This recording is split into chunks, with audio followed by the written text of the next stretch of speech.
अस्सलाम वालेकुम नाज़रीन, मैं हूं अरसलान ठोकर। आप देख रहे हैं प्रोग्राम प्ले फील्ड। एक तरफ तो पाकिस्तान क्रिकेट और बड़ा ही मसरूफ सीज़न रहा क्रिकेट का, ख़ास तौर पे नवंबर को पाकिस्तान के क्रिकेट के लिए मसरूफ तरीन सीज़न भी करदाना गया।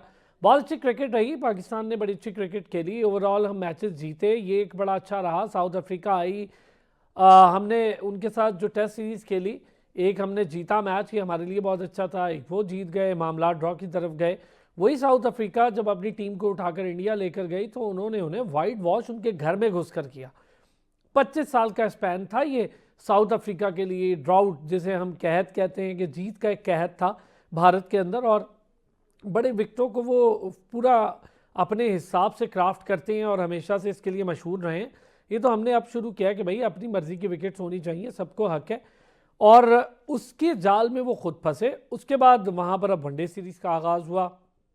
टेस्ट में जो कुछ नहीं वो कर पाए, विराट कोहली ने वनडे सीरीज़ में आके, रोहित शर्मा ने वनडे सीरीज़ में आके बताया कि ऐसे खेलते हैं क्रिकेट। आप जब अपने सीनियर्स को डिसरिस्पेक्ट करते हैं, बाद में आपको रिजल्ट्स भुगतने ही पड़ते हैं। हमारे यहाँ भी कुछ ऐसा कमोबेश चल रहा है, लेकिन बहरहाल हम ज़रा अलग बात करेंगे। Tri nation series south Africa और उसके बाद आने वाला वर्ल्ड कप, और बीच में एक अंदाजन कहा जा रहा है कि जनवरी के आखिर में ऑस्ट्रेलिया आएगी और फरवरी में शायद मैचेस होंगे और पीएसएल के सीज़न को आगे लेकर जाया जाएगा। कोई 20 से 22 मार्च के बीच कोई जिसके आगाज़ की बातें हो रही हैं। फिर उस सारे सीज़न के बाद वनडे के लिए ऑस्ट्रेलिया वापस आएगी। ये सारी सिचुएशन हमारे सामने। पीएसएल में 2 टीमें और बढ़ेंगी, लेकिन लगता यूँ है आपके जो फाइनलाइज हुआ, जो हमें पता है, जो मेरी इत्तलात है, जो बात हुई है, उसमें यह है कि शायद 3 ऑनर्स अब बढ़ेंगे। अब पता नहीं मुल्तान सुल्तान भी फ्रेंचाइज रहती है या नहीं, ये भी एक बात अपनी जगह पर मौजूद है। और ऑलरेडी 4 फ्रेंचाइज मैदान में है। क्या उनमें से 3 फ्रेंचाइज को मौका मिल जाएगा, और या फिर मुल्तान सुल्तान के एक नए ऑनर आएंगे? इन सारी चीज़ों पर बात करेंगे। क्या हुआ इन 10 सालों में पीएसएल को लेके? मोहसिन नकवी साहब अपनी जगह पर डटे रहे, उन्होंने अपने मामला ठीक रखे। एक चीज़ थोड़ी सी अली तरीन साहब को समझनी चाहिए थी कि जिस तरह से एक नोटिस आया, आप उसका जवाब देते, उस पर बात करते। आपके कहने पर रेनोवेशंस भी स्टार्ट हुई, गजाफी की भी हुई, कराची में भी स्टेडियम की रेनोवेशन हुई। कुछ चीज़ें बेहतर होती हैं, टाइम लगता है। आप बात करते, आपने नोटिस ही फाड़ दिया एक पॉडकास्ट में जाकर। मुसलसल सोशल मीडिया पे बात करने से बेहतर था या तो आप नेशनल टेलीविजन पे बैठते और नेशनल टेलीविजन पे किसी बेहतर स्पोर्ट्स एंकर के साथ बैठते, वो फिर आपसे उस तरह के क्वेश्चंस करता, समझ आती बात कि आपके मसाइल क्या हैं, वो बात और तरह से जाती। क्योंकि सोशल मीडिया, आपको पता है कि कोई पैराए नहीं है, कोई उसका बाउंड्रीज नहीं है, जो चाहे बोल दें आप वहाँ पर, तो फिर उसके नुकसान भी उठाने पड़े। पीएसएल को कोई ख़ास धचका नहीं लगा। फैफ डु प्लेसी आ रहे हैं दोबारा से। इससे पहले कोयटा ग्लैडिएटर की तरफ से वो खेल कर गए, अब वापस आ रहे हैं पीएसएल में। और उन्होंने आईपीएल के ऊपर पीएसएल को तरजीह दी है, क्योंकि वहाँ पर अब बेंच पे बिठाना शुरू कर दिया उन्होंने लोगों को। तो ज़्यादातर प्लेयर्स अब वहाँ से दिल बर्दाश्ता हो रहे हैं। डेविड वार्नर भी आ चुके हैं यहाँ पर, बड़े बड़े प्लेयर आना शुरू हो गए। इंग्लैंड के तो पहले से अच्छे प्लेयर्स आ रहे थे, अब ऑस्ट्रेलियन प्लेयर्स की भी और साउथ अफ्रीकन प्लेयर्स की भी बारी स्टार्ट हुई है। फैफ डु प्लेसी बड़ा नाम है, क्रिकेट का बहुत अच्छा नाम है।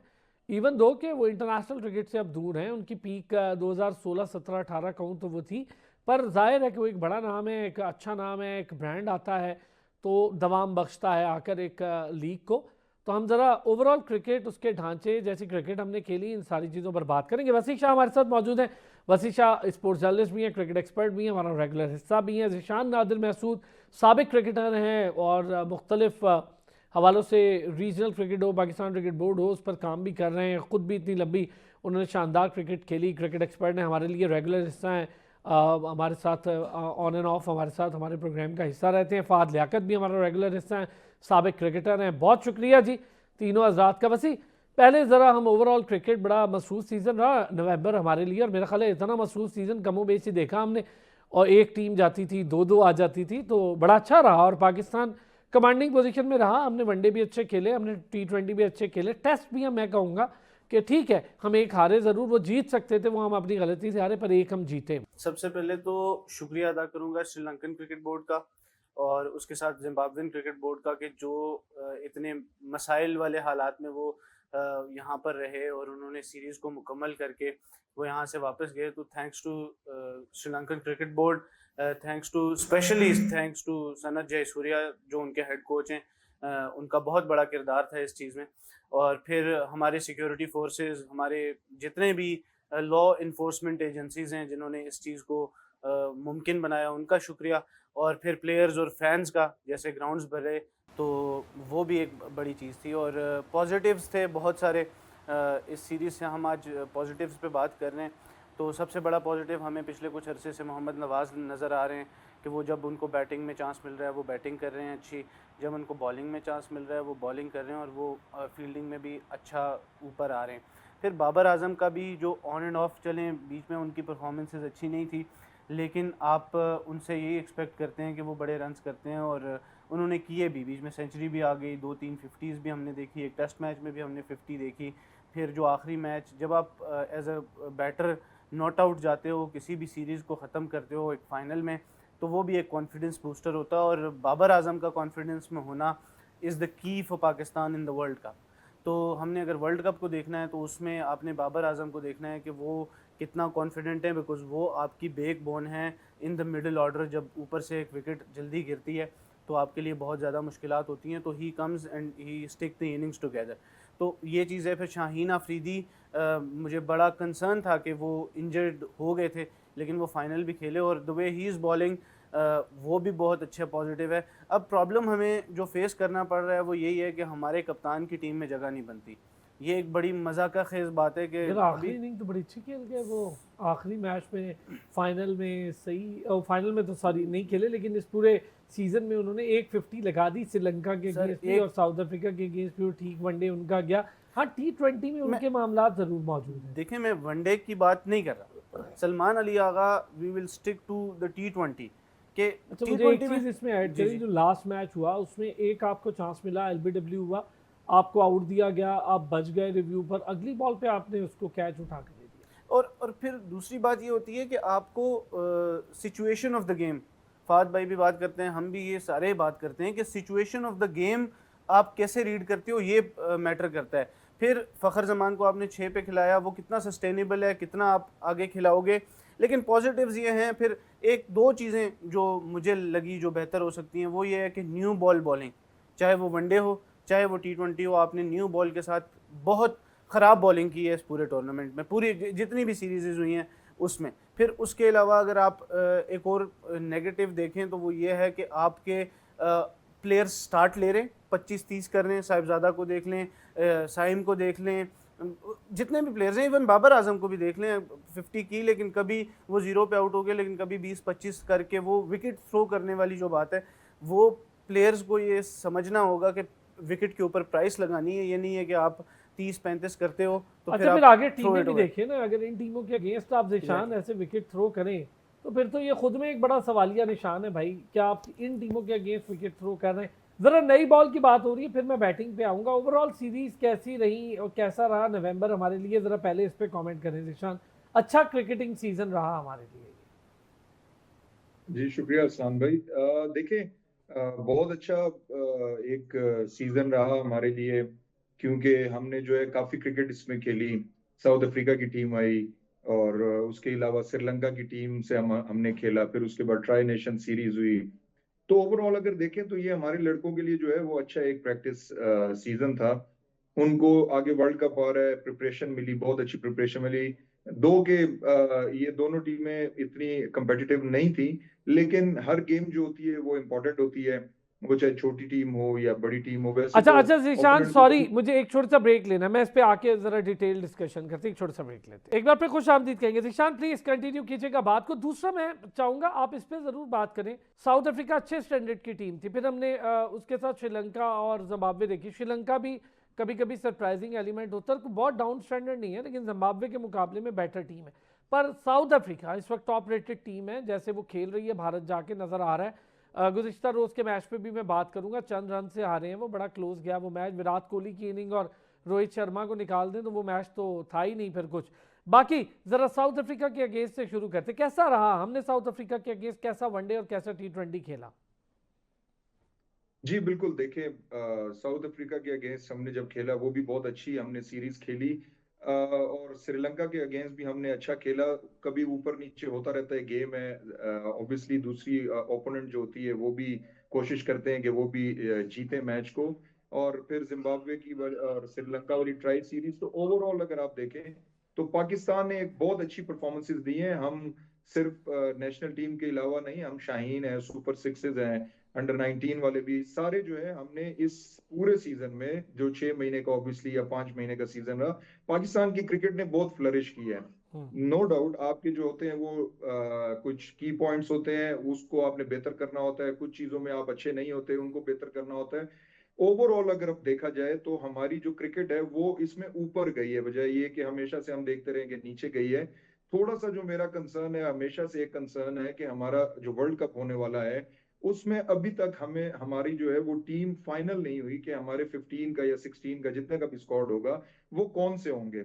वसी ने बात की कि सलमान आगा की जगह नहीं बनती, मैं इससे बिल्कुल मुत्तफिक हूँ कि उनको कप्तान बना के टीम में रखने का मकसद मुझे समझ नहीं आती, क्योंकि आपके पास शाहीन अफरीदी है, कप्तानी वो भी कर सकते हैं, बाबर आजम टीम में वापस आ चुके हैं, वो कर सकते हैं, फखर जमान है वो बहुत अच्छा प्रोस्पेक्ट है, उसको आप खिला सकते हो एज अ कैप्टन। दो के उनकी जगह जो है इन्होंने खराब कर दी है, वो ऑब्वियसली साहिबजादा फरहान और साइम अयूब है, फिर वन डाउन जो है वो बाबर आजम आते हैं। एटलीस्ट आप उनको चौथे नंबर पे तो खिलाएं, अगर आप उनको पांचवें छठे पे लेके जाते जाएंगे। और ये सिर्फ हो रहा है सलमान अली आगा की वजह से। ओवरऑल जो मैं देखना चाह रहा हूँ कि इस वक्त हमारी जो T20 का स्क्वाड है वो फाइनल हो जाना चाहिए। मेरी अपनी सिलेक्शन में जो है वो 3 नाम आते हैं जो इस टीम का हिस्सा होने चाहिए, जिसमें रिजवान है, जिसमें सुफियान मुकीम है, और मैं भूल रहा हूँ एक और नाम अभी मेरे जहन में आते हैं। तो ये 2 से 3 प्लेयर जो हैं अगर ये चेंज होके टीम में आ जाते हैं तो मेरे ख्याल से एक बहुत अच्छा जी ये मास सदाकत, इनको टीम का हिस्सा जरूर होना चाहिए, मास सदाकत को, रिजवान को और सुफियान मुकीम को। अगर आप इन तीनों को टीम का हिस्सा बनाते हैं तो मेरे ख्याल से पाकिस्तान की वर्ल्ड कप में सबसे शायद स्ट्रॉन्ग टीम होगी। ये मेरा ओवरऑल एक पाकिस्तान के लिए जायजा है। बाकी मैं wish them very good luck, और जैसे वो खेले हैं ट्राई नेशन सीरीज जीते हैं तो many many congratulation to them and to the board as well. लेकिन मैं इस पर ना बॉलिंग पर आपसे ज़रूर बात करूंगा। मुझे लगता है कि श्रीलंका में सलमान मिर्ज़ा ज़रूर होने चाहिए। एक बड़ा ही क्लासी प्रॉस्पेक्ट है और बहुत ट्रिकी बॉलर है सलमान, बहुत अच्छी बॉलिंग कर रहा है। मैं इस पे अलग आपसे बॉलिंग पे अलग बात करूंगा और बैटिंग कॉम्बिनेशन पे अलग। पहले ज़रा फ़ाहद, ओवरऑल ज़रा क्रिकेटिंग सीज़न बड़ा ही मसरूफ़ रहा और रोज़ाना माशाल्लाह तकरीबन हम कोई ना कोई मैच देखते रहे। पाकिस्तान के लिए भी बहुत अच्छा है, क्रिकेट के लिए भी अच्छा है। साउथ अफ्रीका भी आई और अभी अगले साल जो पहला ही मंथ होगा उसके आखिर में जो इत्तलात है वो यही है कि ऑस्ट्रेलिया भी आ रही है 30 जनवरी से, तो आगे फरवरी में उनके साथ भी मैचेस हो जाएंगे, तो ये चीज़ अच्छी हो जाएगी। अभी फिल वक्त नवंबर बड़ा अच्छा मसरूफ रहा और तगड़ी टीम साउथ अफ्रीका थी जिसने इंडिया को बख्ता डाला हुआ है।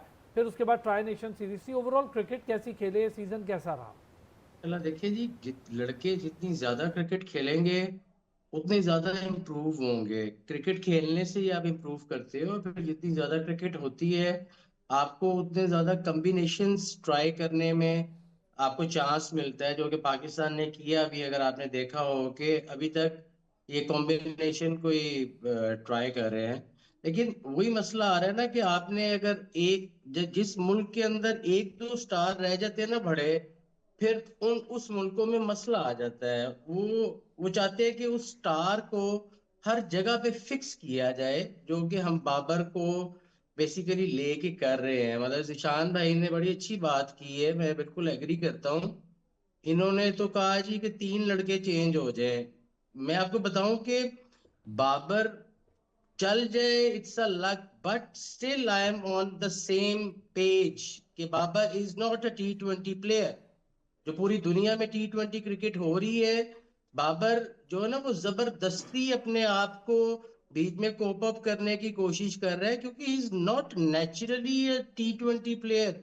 आपने आगे अपना फ्यूचर देखना है। आप और अभी आपका ये राइजिंग स्टार का टूर्नामेंट हुआ है, यही बेस्ट चांस होता है लड़कों को पिक करने के लिए। आप उधर से 3-4 प्लेयर्स इंडक्ट करें, यहाँ पे डालें, उनको खिलाएं, और ये वर्ल्ड कप की तैयारी होती है। ये कोई तैयारी नहीं है कि आप सलमान अली आगा कोई गधे घोड़े की तरह ट्राई करी जाए और उसमें सामान डाली जाए। सलमान अच्छा क्रिकेटर है, इंटेलिजेंट भी है, लेकिन मैं बार बार एक बात करता हूँ कि हर फॉर्मेट अलग है भाई। आप उन फॉर्मेट के हिसाब से लड़कों को प्लेस करो, लड़कों की भी जिंदगी आसान करो और अपनी भी जिंदगी आसान करो।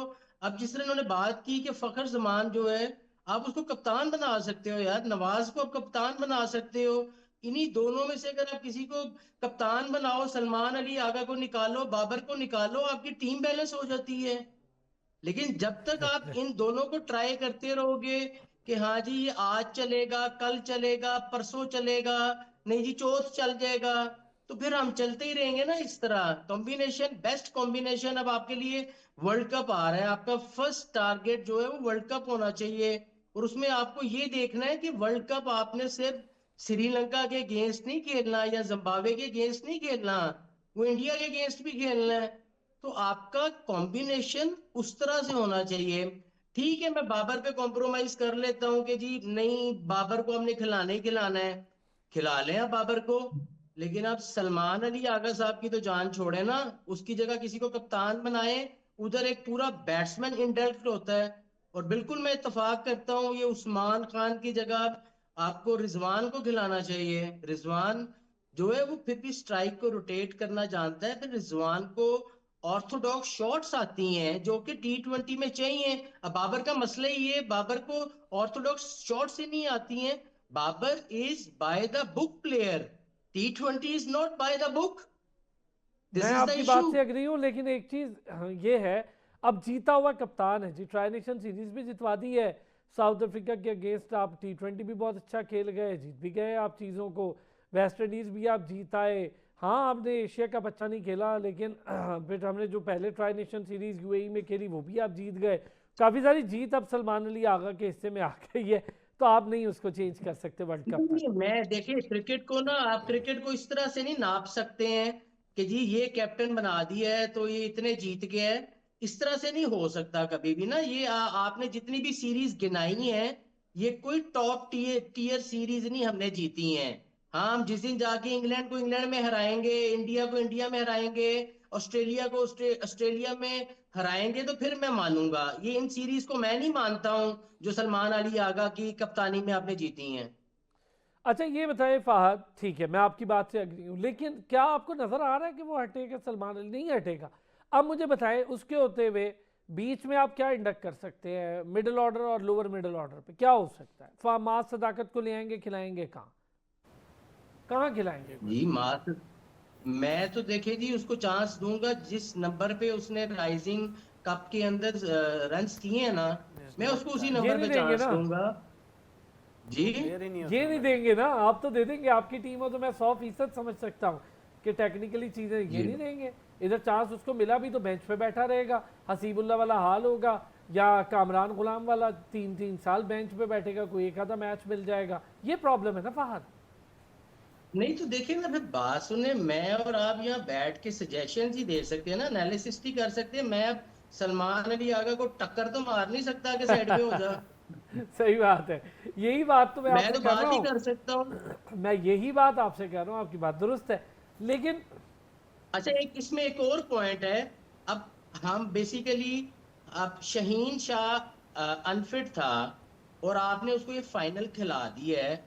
इनको खुदा का अच्छा, खौफ मैं नहीं खैर आता है कि यार मैं इनकी। फहद, ही फहद यूज इस फिट। पे बड़ी डिटेल आपसे बात करूंगा, अभी अभी करता हूँ और बड़ी डिटेल करूंगा। वैसे मुझे ज़रा आपका इस पे एक छोटा सा पॉइंट ऑफ व्यू चाहिए। वो बात बिल्कुल ठीक कर रहे हैं, मैं अग्री हूँ फहद की बात से कि सलमान अली आगा अपनी स्पेस जस्टिफाई नहीं करे। चले बाबर और सलमान अली आगा में से किसी एक को खिलाने का मौका है तो आप बाबर को खिला लें, उस पर हम कॉम्प्रोमाइज़ कर लेते हैं।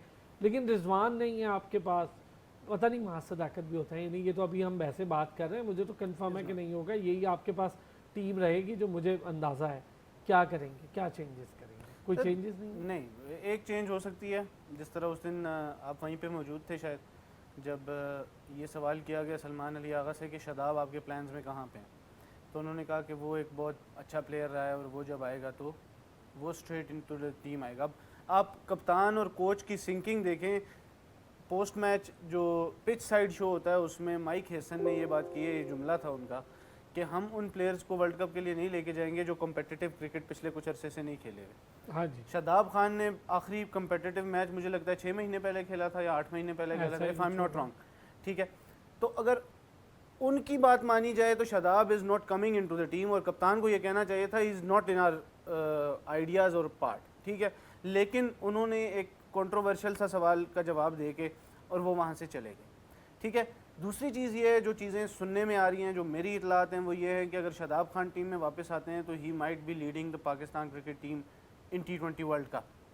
ठीक है, सुफियान मुकीम को उनकी वजह से बाहर रखा गया है T20 इंटरनेशनल से, फैसल अकरम को चांस इस वजह से नहीं दिया जाता। साद मसूद इस्लामाबाद यूनाइटेड में कितने मैचेस खेला है PSL में, क्या प्रोस्पेक्ट है, वो ऑलराउंडर है, लेकिन सिर्फ और सिर्फ एक फ़र्द वाहिद की वजह से वो पूरा टूर्नामेंट में मेरा हाल 3 मैचेस खेला है PSL के लास्ट सीजन इस्लामाबाद यूनाइटेड के लिए, जो कि टीम प्ले ऑफ तक गई है।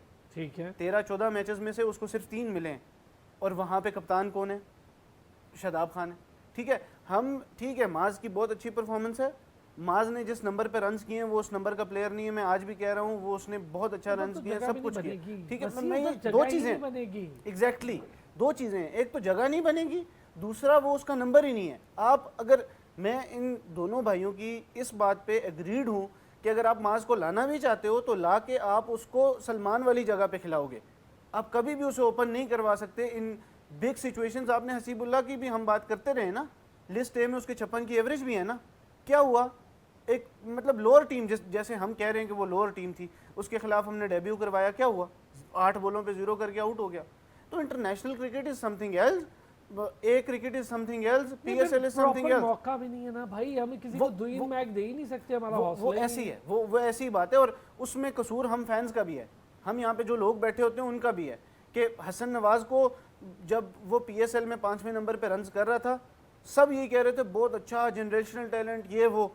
मैंने उस वक्त भी ये बात की थी कि ये सस्टेनेबल नहीं है, इसको आप टीम से बाहर निकलवाओगे, थोड़ा लेट मौका दे दो, लेकिन जिस नंबर पे जिस प्लेयर का हक बनता है उस नंबर पे मौका दो। मैं अग्री, इस बात से तो मैं आप सबकी अग्री। देखें, अब हसन राइट प्लेस पे खिलाए ना, एग्जैक्टली हसन नवाज को अगर साल बाद मौका मिलता और अपने नंबर पे मिलता ना, तो शायद वो 4 साल खेल जाता, लेकिन हसन नवाज को हमने गलत नंबर पे मौका दे के उसे 5 महीनों में टीम से बाहर करवा दिया। भाई मुझे ये प्रॉब्लम आ रही है। अच्छा, मैं अब आपसे करता हूँ, ज़ीशान ये बताएं, प्रॉब्लम ये है कि हमारे पास मिडिल ऑर्डर नहीं है ना, ओपनर के तो 8 प्लेयर आपने तैयार कर रखे हैं, उनको घसीट घसीट के हम ला रहे हैं नीचे। अब कैसे हम जस्टिफाई कर पाए, हमें क्या चाहिए मिडिल ऑर्डर में, मुझे ये समझ नहीं आ रहा। माज मिडिल खेलता है, राइजिंग स्टार में हमने उठा के से ओपनर कर दिया, अब वो बच्चा परफॉर्मर है, अभी चूंकि उसकी एज ऐसी है कि वो, मुझे नहीं लगता कि वो अपने नंबर के लिए परेशान होगा, तो अभी ये कहीं भी एडजस्ट हो जाएगा। लेकिन नेशनल टीम को जहाँ ज़रूरत है, हम ये क्यों नहीं सोचते कि नेशनल ड्यूटी के लिए हमें 4थे नंबर की ज़रूरत है, तो हम 4थे का प्लेयर ढूंढें, 3रे की ज़रूरत है। ये मैंने बहुत अच्छी टीमों में सुना भी, और हमने एक इंटरव्यू भी किया, तो मुझे अंदाज़ा हुआ है कि इंटरनेशनल खिलाड़ी का, तो उन्होंने ये कहा कि जी बहुत शानदार एक ओपनर प्लेयर था, वो खेल रहा था, हमें ओपनर की ज़रूरत ही नहीं थी, उसका करियर 3 साल रुका रहा, हमें मिडिल ऑर्डर की ज़रूरत थी, मिडिल ऑर्डर में हम 3 प्लेयर भी ले आए। ये अच्छी टीमें ऐसे चलती रहती हैं, ये मामला, उसको मिला मौका लेकिन 2-3 साल बाद। मैंने जो मां सदाकत की बात की है वो ये नहीं की कि आप उसको जब टीम में लेके आएंगे तो आप उसको सारा वर्ल्ड कप खिला देंगे। ये कंफ्यूजन आप थोड़ा सा जो है ना, मेरे ख्याल से कंफ्यूज हो रहे हैं। होता ऐसे है कि जब भी आप एक नए प्लेयर को लेके आते हो तो आप कभी भी सीनियोरिटी बेस पे दूसरे सीनियर को बिठा के उसको नहीं खिलाते हो, आप उसको टीम का हिस्सा बनाते हो। जब आप उसको टीम का हिस्सा बनाते हो तो वो बेंच पे बैठ के एक बड़े टूर्नामेंट में कॉन्फिडेंस हासिल करता है। उसको नजर आता है कि साइम अयूब जो है वो मेरे कंपेटिटर है, वो कैसे खेल रहा है, वो कौन सी गलती कर रहा है जो मुझे नहीं करनी, वो कौन सी अच्छी शॉट खेल रहा है जो मुझे भी अपनी परफॉर्मेंस में लेके आनी है। ये होता है, ये नहीं है कि आप जो है उसको आते साथ ही, अगर ऐसा करेंगे 3 स्पॉट तो वो वैसी फील्ड है, अगर रिजवान को लेके आते हैं तो 4थे-5वें पे वो आ जाएंगे, फिर फखर होंगे, फिर इसी तरह चलते चलते नवाज, तो वो तो फिर 8 तो हमें बैट्समैन खिलाने पड़ेंगे। ऐसा नहीं होता, ऐसा नहीं होता। आप टीम का हिस्सा बनाते हैं उनको। अभी जैसे अगर आप देखें सुफियान मुकीम की मैं बात कर रहा हूं, तो ऐसे नहीं हो सकता कि आप नवाज को भी खिलाएंगे, इब्रार को भी खिलाएंगे, सुफियान को भी खिलाएंगे। डिपेंड करता है कंडीशन कैसी है, परफॉर्मेंस पिछले मैचों की कैसी है, कौन परफॉर्म नहीं कर रहा, तब उसको जो है वो चेंज करते हैं और उसी के हिसाब से जो है वो मैच में 11 सेलेक्ट होती है। अच्छा ज़ीशान, शादाब को लेके भी जरा बात करूंगा। वसी ने एक जो बात बताई, मैंने सुना कोच ने भी बड़ा एम्फेसाइज किया, जी शादाब बड़ा अच्छा, और हम भी कहते हैं शादाब बहुत अच्छा प्लेयर है, ऐसा नहीं है कि हम ये नहीं कह रहे, अच्छा प्लेयर है, लेकिन जहाँ ज़रूरत है, अब हमें बॉलर की ज़रूरत है और शादाब बैटर के तौर पे खेल रहा है, फिर क्या ज़रूरत है आपको, और कहाँ उसको एडजस्ट करेंगे, क्या करेंगे? अब कीपिंग करा लेंगे शादाब से कि बाबर आजम से कीपिंग कराएंगे, उसको मशवरे देते हैं कीपिंग सीख लो। अजीब सिचुएशन हमारे सामने है ना, कि आप एडजस्टमेंट के लिए प्लेयर ला रहे हैं जबकि प्लेयर को उसके राइट प्लेस के लिए ढूंढ के नहीं ला रहे।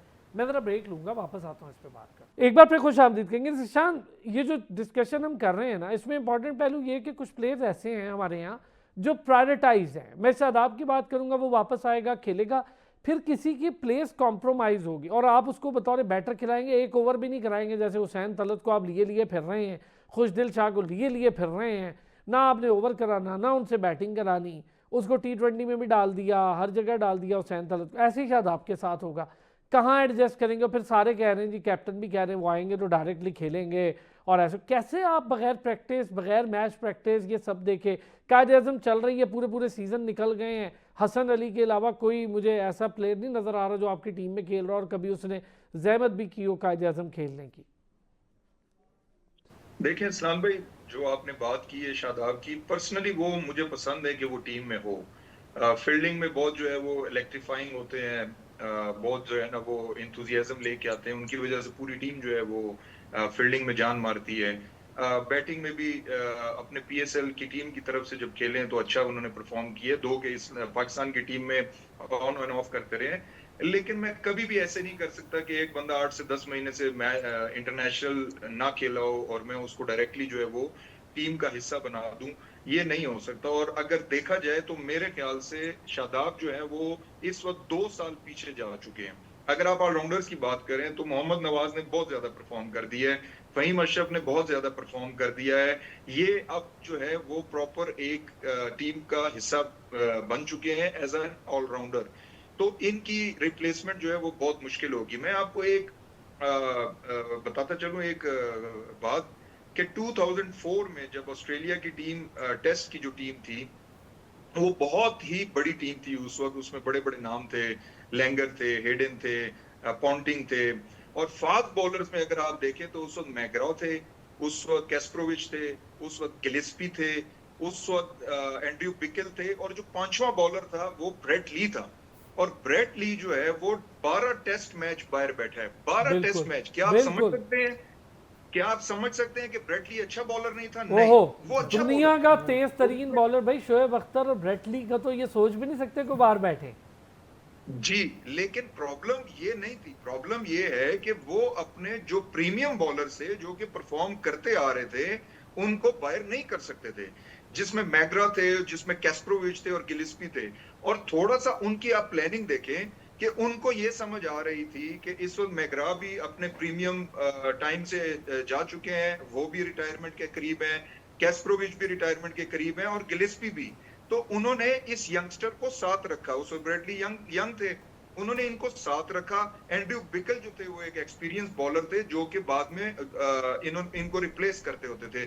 जब भी कोई रिप्लेसमेंट चाहिए होती थी टेस्ट में, ब्रेटली नहीं खेलते थे, एंड्रयू बिकल खेलते थे, बहुत अच्छे, क्योंकि वो सिर्फ उनको साथ रखते थे सिखाने के लिए। टेक्निकली तो चाहे आप जितने मर्जी अच्छे प्लेयर हो, जिसके मर्जी दामाद हो, ये नहीं हो सकता कि आप आते साथ ही जो है वो टीम का हिस्सा बन जाएंगे और 11 में भी खेलना शुरू कर देंगे, ऐसे नहीं हो सकता। और जैसे मैंने कहा है कि इस वक्त शादाब जो है वो कम से कम 2 साल पीछे चले गए हैं। आपने मिडिल ऑर्डर की बात की, मिडिल ऑर्डर में आपके पास अली ज़रियाब है जो कि अंडर 19 में मेरे ख्याल से खेले हैं गिल के साथ, जब वो खेले, और गिल जो है वो कहाँ पहुंच गए, शर्मा के साथ भी खेले सर, शर्मा के साथ खेले और टॉप स्कोरर होते थे अली ज़रियाब, तब भी अभी भी वो टॉप स्कोरर है कायदे आज़म में।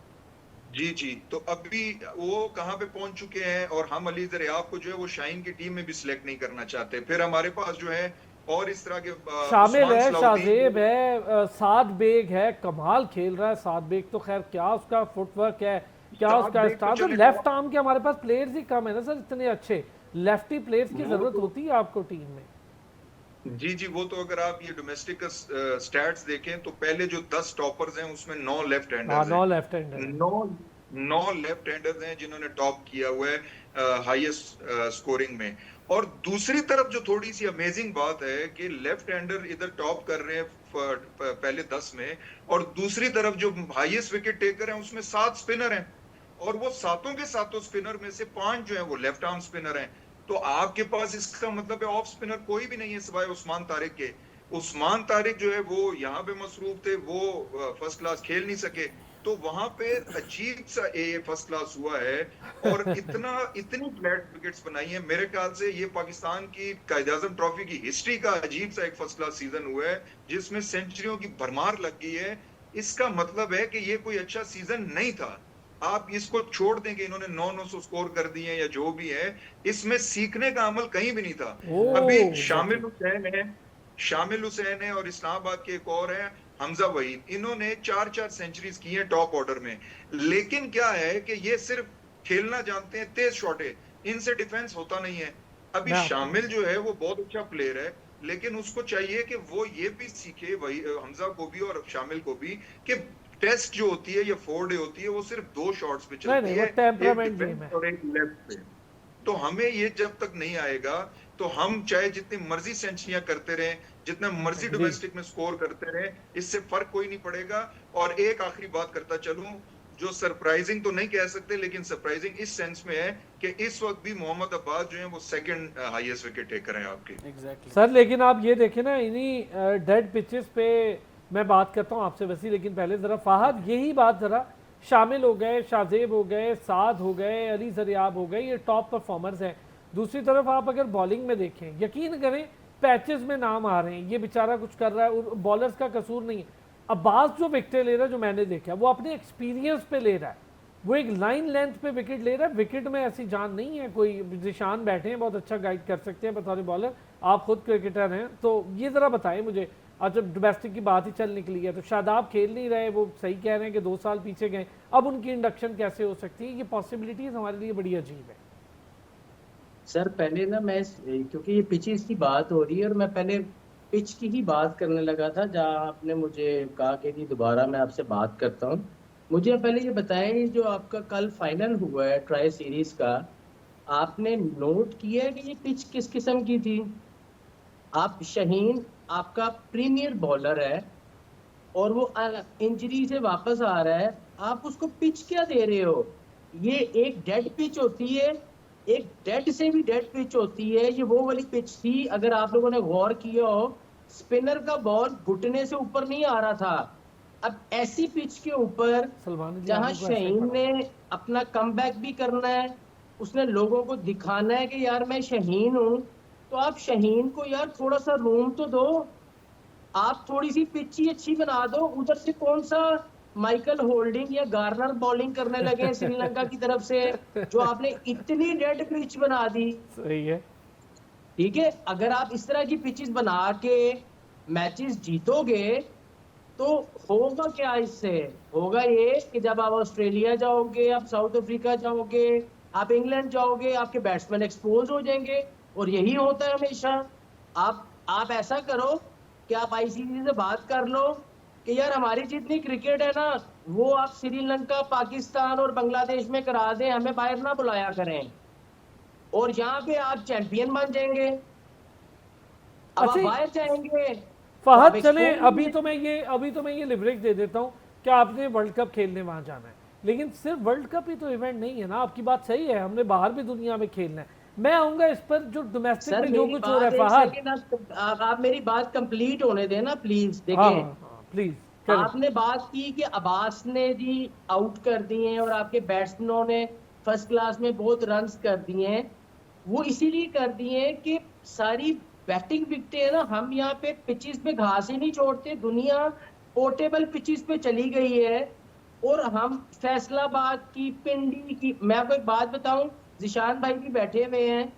आज जब मैं फर्स्ट क्लास खेलता था 2002, 3, 4, 5, 6, ये पिंडी की पिच, फैसलाबाद की पिच तब भी ऐसी थी, 25-30 साल बाद भी वैसी है। सही है, ठीक है, कोई चेंज नहीं है। हमने ग्राउंड्समैन पिचेस के बारे में क्या इंप्रूव, देखें जहां पे बच्चे ने खेलना है, अगर वो फैसिलिटी इंटरनेशनल लेवल पे होगी तो आपका बच्चा इंटरनेशनल प्लेयर बनेगा ना।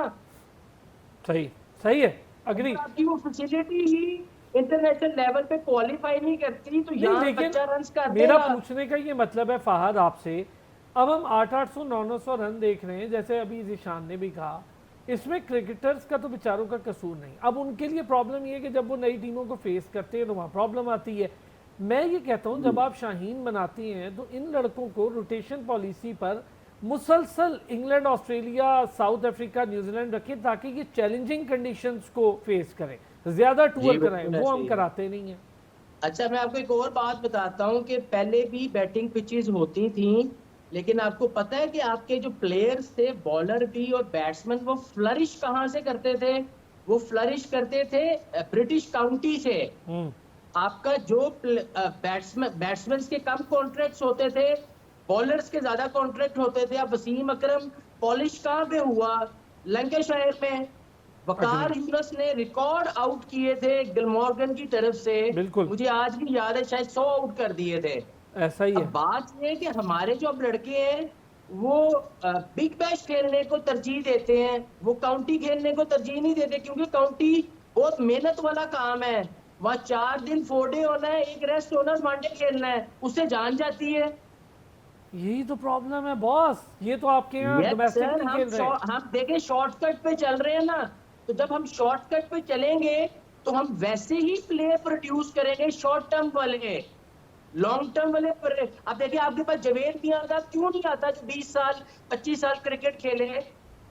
आपके पास क्यों नहीं यूनुस खान आ रहा? आपके पास क्यों नहीं शुएब मलिक आ रहा? मैं ग्रेट प्लेयर उसको मानता हूं जो 4 वर्ल्ड कप खेला हो, 20 साल क्रिकेट, सारे ग्रेड्स को उठा के देख ले, उन्होंने 20 साल क्रिकेट खेली है। और अभी मुझे आप बाबर के अलावा कोई एक लड़का बता दे कि जो 20 साल क्रिकेट खेलेगा।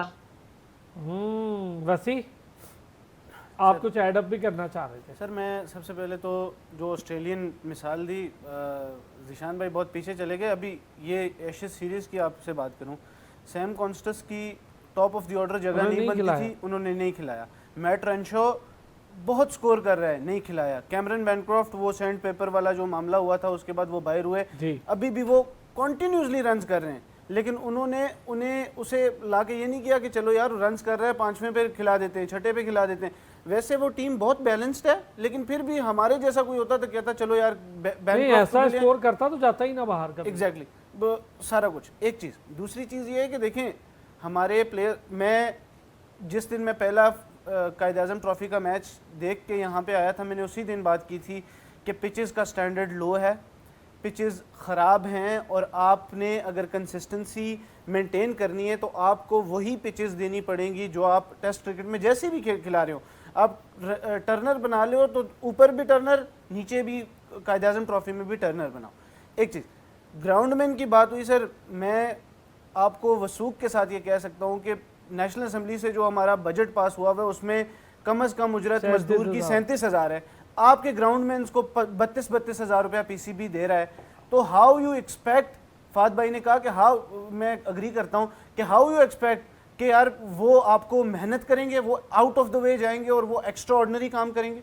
तो ये सबसे पहले आपके प्लेटफॉर्म से ये मेरी मोहसिन नकवी साहब से डायरेक्ट दरख्वास्त है कि आपने अगर क्वालिटी क्रिकेटर्स प्रोड्यूस करने हैं, क्वालिटी क्लब क्रिकेट खिलानी है, क्वालिटी स्कूल क्रिकेट खिलानी है, बहुत इन्वेस्टमेंट हो रही है, बहुत ज़्यादा हो रही है, तो ग्राउंडमैन पे बहुत ज़्यादा काम करना पड़ेगा, नहीं तो आप यहीं पे रह जाएंगे और बहुत पीछे रह जाएंगे। अच्छा, ये जो ग्राउंड स्टाफ है, फहद पहले आपसे फिर जिशान से, कितना ज़रूरी होता है ग्राउंड स्टाफ के साथ उसकी क्वालिटीज़, उसकी एक्सपर्टीज़ का इस्तेमाल? आप तो खेलें क्रिकेट, डोमेस्टिक को ले सर मैं क्रिकेट तो खेला हूँ, मेरे घर में 15 साल एग्जैक्टली रही है, ठीक है। मैं खुद पिच बनाना जानता हूँ, आपको पता है, खुद पिच बनाना जानता हूँ। पिच बनाने के लिए क्या रिक्वायरमेंट्स हैं, मैंने पूरी हिस्ट्री पढ़ी हुई है कि आपकी मेलबर्न की पिच कैसे बनी थी, जब शुरू में बनी थी, ठीक है। मैंने सारी हिस्ट्रीज पढ़ी हुई। आपको पता है मेलबर्न की पिच को उन्होंने 12 फीट खोदा था, उसके अंदर कंक्रीट डलती है, उसके अंदर एनिमल ब्लड डलता है, क्योंकि वो जितनी अंदर से ड्राई होगी, सूखे के पानी को सक कर लेगी, उतनी हार्ड पिच बनेगी। अब आपकी नंदीपुर की माशाल्लाह मट्टी इतनी अच्छी है। देखिए ग्राउंडमैन अगर अच्छा नहीं है तो आपकी क्रिकेट ही नहीं है। ग्राउंड होगी, ग्राउंडमैन होगा तो उस पर क्रिकेट खेली जाएगी ना। अगर अब इनसे ये पूछे कि एमसीजी का जो ग्राउंडमैन है उसकी वेजेस क्या है, और कजाफी स्टेडियम का जो ग्राउंडमैन है उसकी वेजेस क्या है, सिडनी का जो ग्राउंडमैन है उसकी वेजेस क्या है, कराची का जो ग्राउंडमैन है उसकी वेजेस क्या है, लॉर्ड्स का जो ग्राउंडमैन है उसकी वेजेस क्या है, कंपेयर कर ले। अच्छा अब इंडिया में आ जाए, इंडिया में फिर वो कंपेटिटिव पिचेस बनाना शुरू हो जाते हैं, अगर वो चाहें, जिस दिन वो चाहें वो अच्छी पिच दे देते हैं। सो पिच बहुत जरूरी है, इनकी ट्रेनिंग होनी होनी करनी पड़ेगी कि आपको पिचेस कैसे बनानी है। अगर आप पिचेस नहीं बना सकते हैं तो आप पोर्टेबल पिचेस इंपोर्ट करनी शुरू कर दें, वो भी हर किया जगह था, पे आप वो भी पोर्टेबल पिच कामयाब हुआ। लगाएं। लेकिन जब तक आप इंटरनेशनल स्टैंडर्ड्स को मेंटेन नहीं करेंगे, आप कभी भी कंपेटिटिव क्रिकेट नहीं खेल सकते हैं। आपको टारगेट ही बनाना चाहिए कि यार हमने ना ऑस्ट्रेलिया का मुकाबला करना है। देखिए हमेशा लाइफ में ना गोल सेट करने पड़ते हैं। आप मुकाबला ही ऑस्ट्रेलियंस के साथ करें कि जी हमें पिच भी वैसी चाहिए। अब आपने कोच आप सोच तो फटाफट सर कम से कम ऐसी रखें, ये बात सही है। हमारे एक ज़माने में यही होता था कि हमारे टॉप बॉलर्स हैं और बैटर्स हैं, वो ऑस्ट्रेलिया जाएंगे तो उन्हें बता कर आए, ये मज़ा भी ये था, इंग्लैंड जाएंगे तो ये करके आएंगे। अच्छा मैं ज़रा वापस आऊँगा ब्रेक से, अब हम ज़रा PSL की भी बात करेंगे एक ब्रेक के बाद। एक बार फिर खुश आमदीद जिशान को, इसमें एक छोटा सा एडअप करें, फिर मैं ज़रा PSL पे जाता हूँ। ग्राउंडमैन, उसकी अफादियत, आप तो खैर अभी भी काम भी कर रहे हैं रीजन में और मुख्तलिफ चीज़ों के हवाले से देख रहे हैं, क्या हालात वाक़यात हैं हमारे क्यूरेटर्स के, हमारे ग्राउंडमैन के, जिनकी सबसे ज़्यादा इंपॉर्टेंस होती है मैच में। अच्छा आपने मेरे से पूछ लिया, वरना मैं खुद जो है इसमें कुछ कहने वाला था। अगर आप ये ओवरऑल पूरा डोमेस्टिक का ये सीजन देखें तो 3 ऐसे ग्राउंड हैं जिसपे रिजल्ट्स आए हैं और बाकी किसी ग्राउंड पे रिजल्ट जो है आए हैं लेकिन वो एक आधा। ऐसा ही है। 3 ग्राउंड में, एक एबटाबाद का ग्राउंड, एक पेशावर स्टेडियम का और एक KRL का, ये हैं प्रोफेशनली चलने वाले 3 ग्राउंड। ठीक है। यहाँ पे पिचेस का जो मयार था वो डिफरेंट था, वहां पे रिजल्ट्स आपको मिले हैं। और बाकी कौन से ग्राउंड थे? डायमंड, मरकजार और मेरे ख्याल से एक और ग्राउंड है। ये क्या है? ये पिछले 5-6 सालों से इस पे CDA के ग्राउंड है बिल्कुल, लेकिन CDA ने कब्जा किया हुआ है। अभी मेरा ग्राउंड जो है वो भुट्टो क्रिकेट ग्राउंड है, जिसमें 93-94 में फर्स्ट क्लास होती थी। वसीम अकरम भी यहाँ पे अपना मैच खेल के गए हुए हैं, रमीज राजा खेल के गए हुए हैं, और मजे की बात है सैफ अली खान भी खेले हुए भुट्टो क्रिकेट ग्राउंड में। तो यहाँ पे फर्स्ट क्लास होती थी और वो ग्राउंड तबाह बर्बाद कर दिए CDA ने। वहां की टूटियां नलके ले गए वो, वहां से AC चोरी करके ले गए, वहां की कुर्सियां उखाड़ के ले गए, पाइप चोरी करके ले गए। ग्राउंड में तो दूर की बात है, मैं पिछले दिनों अपने ग्राउंड में गया तो वहां पे 1-1 फुट जो थी उस वहां पे घास थी मेरी पिचों पे। मेरी पिच से मुराद ये है कि मैंने वहां पे अपने पसीना जो है ना वो निकाला हुआ है। मैं खुद वहां पे रोल करता होता था, मैं खुद वहां पे झाड़ू फेरता होता था, मैंने खुद विकेटें बनाई है जैसे फात ने कहा। क्योंकि हम जो पुराने फर्स्ट क्लास खेलने वाले हैं उस वक्त ग्राउंड में नहीं होते थे, बहुत कम होते थे। हम खुद पीछे बनाते होते थे अपने टूर्नामेंट के मैचों के लिए। अच्छा वैसे एक बात बताएं, क्या फ़र्क था जिशान, जब बहुत सारा काम है जो ऐसा है जिस पर हम बात कर सकते हैं, शकील शेख साहब पे बहुत ज़्यादा बात हो सकती है, लेकिन डायमंड जब उनके हवाले था तो बहुत अच्छी और कॉम्पिटिटिव क्रिकेट होती थी। अच्छा बुरा हर बंदा अपने फेल का जिम्मेदार है, पर क्रिकेट अच्छी होती थी, पिच पे बड़ा ध्यान होता था, बहुत ज़्यादा मेंटेनेंस होती थी। नो डाउट शकील शेख साहब ने जो है वो ग्राउंड्स का ही काम किया है इस्लामाबाद में, और तो उन्होंने जो भी काम किए हैं वो हमारे सामने है और उनके ऊपर बहुत सी इंक्वायरीज भी चल रही हैं। एक काम जो उन्होंने अच्छा किया है कि उन्होंने ग्राउंड्स को मेंटेन रखा। नो डाउट उनको जो ग्राउंडमैन मिले वो भी अच्छे थे, सैलरीज उनको बोर्ड की तरफ से आती थी, लेकिन सिर्फ सैलरीज नहीं होती, काम लेना पड़ता है और उनको काम लेना आता था। वो चाहे मरकजार का ग्राउंड हो, वो चाहे डायमंड हो, वो चाहे नेशनल का ग्राउंड हो, वो चाहे भुट्टो क्रिकेट ग्राउंड हो, इन चारों ग्राउंड पे नेशनल मैचेस होते थे और बहुत अच्छे मैचेस होते थे। जब भी किसी को फास्ट बॉलर का मैच डायमंड पे मिलता था तो वो खुश होता था, क्योंकि उसे पता था कि यार मेरी 7 से 8 नहीं तो 10 विकेटें तो मैं ले ही लूंगा डायमंड पे। यही चीज जो है वो हमें मरकजार में नजर आती थी, यही चीज हमें नेशनल के क्रिकेट ग्राउंड पे नजर आती थी। मैं आपको फिर ये कह रहा हूँ, मेरा मोहम्मद अली रंधावा साहब जो चेयरमैन है CDA के, कमिश्नर इस्लामाबाद भी हैं, उनसे हाथ जोड़ के गुजारिश है कि आप इस्लामाबाद क्रिकेट एकेडमी, जो किसी ने पैसे लगाए हैं वो भी CDA ने हथिया लिया, आप रोज जाके वहां पर प्रैक्टिस तो करते हैं, लेकिन कम से कम इन ग्राउंडों पे जो है ना वो खुदारा जो है आप वो थोड़ी तवज्जो दें ग्राउंड। अच्छा ग्राउंड मैन की हम बात कर, इस पे अलग एक प्रोग्राम रखते हैं जिशान, हम ग्राउंड्स को लेके ना उनकी सूरत हाल, ग्राउंड मैन मैं कोशिश करूंगा जो हमारे क्यूरेटर्स हैं कराची से, जो क्यूरेटर हैं लाहौर से, इनको भी मैं लेते सिर्फ हैं शो में। मैं सिर्फ एक बात अरसलान करना चाहता हूँ, फिर आप कंटिन्यू कीजिएगा। सिर्फ इस सीजन से 10 दिन पहले बोर्ड के ग्राउंडमैन भेज के सीजन नहीं खेला जा सकता। उससे पहले 5 साल सीडीए ने और उनके मालियों ने, ग्राउंडमैन नहीं है वो माली हैं, और उन्होंने तबाह बर्बाद कर दी ये विकेट भी। और ग्राउंड, आप डायमंड का हाल देखें, अगर उस पे विकेट तो छोड़ दें, जो इतना सख्त ग्राउंड है कि अगर उसके ऊपर आपको फील्डिंग करनी पड़ जाए और जो आप नीचे से बॉल पकड़ेंगे, क्या पता आपके मुंह पे जाके लग जाए, ये हाल है डायमंड। ठीक है, ये सारी मेंटेनेंस के इस वक्त ऑफ जो प्रॉपर प्रोफेशनल्स हैं उनके हवाले, बिल्कुल ठीक है, मैं अग्री हूँ कि उस हद तक अग्री हूँ कि उनके हवाले होनी चाहिए। पर किसका क्या किरदार है इसमें? तो हमारी लोकल गवर्नमेंट आ गई, हमारे पीसीबी आ गया, इनकी अपनी कंसल्टेशंस होनी चाहिए ना। ये क्यों बैकफुट पे बैठे हैं दोनों? कि पहले तो पीसीबी लोकल गवर्नमेंट के साथ काम करे, यही तो काम है इनका। खुद ना ले उसकी ओनरशिप, पर काम तो करे आप उनके साथ, उन्हें बताएं तो क्या करना है। अच्छा, इस पर मैं आप लोगों के साथ शो करता हूँ। अब आते हैं पीएसएल।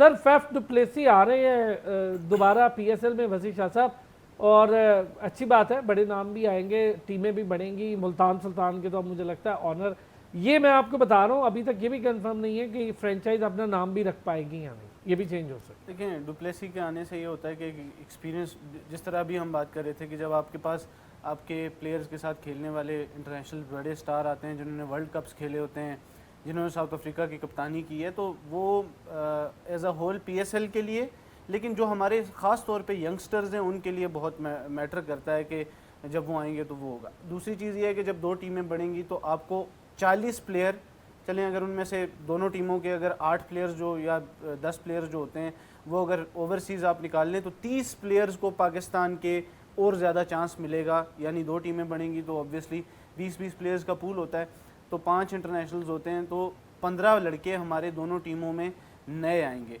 तो उससे ये होगा कि एक तो स्प्लिट हो जाएंगी टीम्स भी, बहुत सारी ये जो ग्रुप बंदी और ये चीज़ें आपको नज़र आती हैं वो भी नहीं होंगी, क्योंकि अभी शायद जो रूल है कि वो आप सिर्फ 2 लोकल और 1 ओवरसीज़ प्लेयर को आप रिटेन कर सकते हैं, उसके अलावा सब ड्राफ्ट में जाएंगे या ऑक्शन भी हो सकता है। इस पे भी अभी हतमी फैसला नहीं हुआ। नहीं, ऑक्शंस का तो मैं आपको बता रहा हूँ कि अभी, और उसकी कोई लॉजिक भी बताई है, मेरी बात हुई थी बड़ी डिटेल, वो ठीक भी है। वो कह रहे हैं कि कुछ चीज़ें ना, जब हम ऑक्शन की तरफ जाएं, बात सही है कि ऑक्शन की तरफ जाएं, इनका बजट आउट हो जाएगा, फिर ये कहेंगे देखिए हमें प्रॉफिट नहीं हुआ। तो हम ये चाहते हैं कि अभी ज़रा आप उस तरफ जाएं कि आपको प्रॉफिट शुरू हुआ है, आप वो ले लें।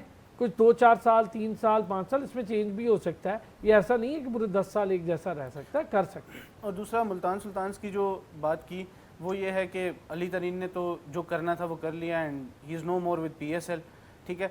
तो वो अब मुल्तान सुल्तान्स की एक टीम, अब मुल्तान सुल्तान्स नहीं रही, वो उसी तरह एक टीम है जैसे 2 नई टीम्स आएंगी तो तीसरी की भी बिडिंग होगी। वो जो ओनर उसको ख़रीदेगा, वो अगर उसका यही नाम रखना चाहे तो उसका इस्तेहकाक है, नहीं तो वो वरना इन 4 टीमों से भी हो सकता है। एग्जैक्टली तो वो उसको चेंज भी कर सकता है। लेट्स से फैसलाबाद की टीम अगर आती है तो उसके साथ वो कुछ भी स्ट्राइकर्स कुछ भी लगा सकते हैं। तो वो मुल्तान को रखना चाहें, 7 सुल्तान्स को हटा के कुछ भी लगाना चाहें, तो ये फिर उसका इस्तेहकाक होगा। सारी चीज़ें जो राइट्स होंगे वो उस नए ओनर के पास चली जाएंगी, और ये बिडिंग भी तीनों टीमों के साथ ही होगी। तो ये चीज़ है कि अली तरीन के लिए यही है कि उन्होंने जो ख्वाब देखा हुआ है वो पूरा नहीं होने वाला। वो उधर से भी जाएंगे और इधर से भी जाएंगे। ख्वाब का आपको पता है कि इधर से चले गए और वहाँ पे वो तो अब तकरीबन आप समझे कि वो तो ना होने की वाली बात है, वो जिसका आप इशारा करें। फैफ डु प्लेसी भी आ रहे हैं क्या? क्रिकेटिंग स्टैंडर्ड्स में हमारे लिए अच्छा है ये कि बड़े नाम आ रहे हैं पीएसएल में। फैफ डु प्लेसी तो खैर, अब मेरा ये ज़ाती ख्याल है गॉन चैप्टर हैं, अभी तो खैर उस तरह का उनकी बड़ी परफॉर्मेंसेज, नेशनल सर्विसेज, ये सब कुछ ख़त्म हुए भी अब सालों हो गए। आईपीएल वो ज़रूर खेलते थे, लेकिन उन्होंने तरजीह दी है पीएसएल को इस बार आईपीएल पे। देखिए सलाम भाई, डुप्लेसी के आने से क्या हमारे प्लेयर इतने बड़े कोचेस की बात नहीं मानते हैं, तो डुप्लेसी की क्या बात मानेंगे? बल्कि डुप्लेसी आके थोड़ा सा परेशान ही होएगा। आई एम सॉरी टू से कि यार मैं किन लोगों में आ गया हूँ। डुप्लेसी से आपने क्या सीखना है? वो अपने पैसे कमाएगा, प्रोफेशनल है, जिस भी टीम से होगा वो अच्छी क्रिकेट खेलेगा और वो चला जाएगा। हमारे अंदर सीखने का अगर इतना अमल होता ना, तो ये रोज मैं और आप बैठ के बहस ना कर रहे होते कि ये हो क्या रहा है। ये जो नया जेन ज़ी आया ना सारा, ये ओवरऑल मैं सिर्फ क्रिकेटर्स की बात नहीं कर रहा हूँ, मैं ओवरऑल मेरा काफी एक्सपोजर है यहाँ पे। आजकल के जो बच्चे हैं जो 20 से 25 साल की उम्र में है या 25 से 30 साल की उम्र में है, वो सीखना चाहते ही नहीं है। आप उनसे कोई भी डिस्कशन करोगे, उनके फेस का जेस्चर ही ऐसा होता है कि यार तुम मेरा टाइम जाया कर रहे हो, I know better than you. This is the approach of this new generation. तो सही है, डुप्लेसी आगे क्या कर लेगा यहाँ पे? लेकिन एक चीज़ सीखने से ज़्यादा मैं ज़रा चाहूँगा हमारे पीएसएल को लेके, माशाल्लाह 10 साल पूरे हुए, बड़ी कामयाबी से हुए। हमारे लिए ये बहुत बड़ा ख्वाब था कि पीएसएल स्टार्ट हो, जिस तरह भारत की साजिशें थी, खिलाड़ियों को आने ना देना, ये हरकतें करता, पर अच्छे से अच्छा खिलाड़ी आया है, मेरा ये कहना है। पीएसएल के लिए खुशाइन बात होगी। डुप्लेसी तो मैं वैसे भी is one of my favourite player, और मुझे तो बड़ी खुशी है और इंडिया के मुंह पे चपेड़ है कि वो आईपीएल को रिजेक्ट करके पीएसएल में आएगा। तो ऑब्वियसली अगर आप पीएसएल की बात करेंगे तो ऑब्वियसली पीएसएल के लिए पुश है।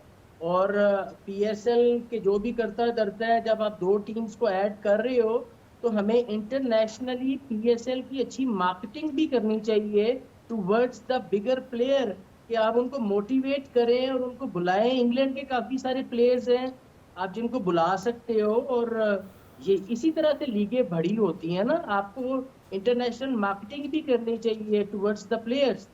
ठीक है जिशान, पीएसएल को लेके क्या आगे एक्सपेक्टेशंस हैं? देखिए, एक तो डुप्लेसी की आपने बात की, अच्छी बात है, वो आ रहे हैं, वार्नर आ गए हैं, जो एक टीम है जो बाकी तो सब आते हैं, न्यूजीलैंडर्स भी आते हैं, साउथ अफ्रीकन भी आते हैं, इंग्लिश प्लेयर भी आते हैं, श्रीलंकन, जिम्बाब्वे सारे आते हैं। इंडियंस को हम लेना नहीं चाहते, और जो दूसरी है वो ऑस्ट्रेलियन है, वो नहीं आते, और ऑस्ट्रेलिया को बहुत शौक है वो आईपीएल खेलने का। ये दो नहीं आते, कोई प्रॉब्लम नहीं है हमारी। नहीं, अब तो आना लीग जो शुरू है वो हुए, तो अब तो आना शुरू हुए जिशान, वार्नर वगैरह शुरू हो गए, अब तो आना काफी हद तक। वार्नर भी जब रिटायर हुए हैं तो हाँ, तब आ रिटायर रहे हैं। हुआ। डुप्लेसी भी अगर देखा जाए तो रिटायर होके आ रहे हैं, लेकिन अच्छी बात है कि चलें, आ रहे हैं। ओवरऑल अगर देखा जाए तो हमारा ये है कि इस वक्त जो अली तरीन ने किया, वो थोड़ी मेच्योरिटी की मामलात अच्छे तरीके से भी ज्यादा हल हो करके वैसे सकते मेरा थे। ख्याल है जिशान उसको ना जरा बेहतर हैंडल किया जा सकता था। चले सर, वक्त की कमी थी, बहुत शुक्रिया जिशान नादिर महसूद, फहद लियाकत, वसीशा, थैंक यू सो मच, आपका बहुत शुक्रिया। कल फिर होती है आपसे मुलाकात, अपना ख्याल रखिएगा।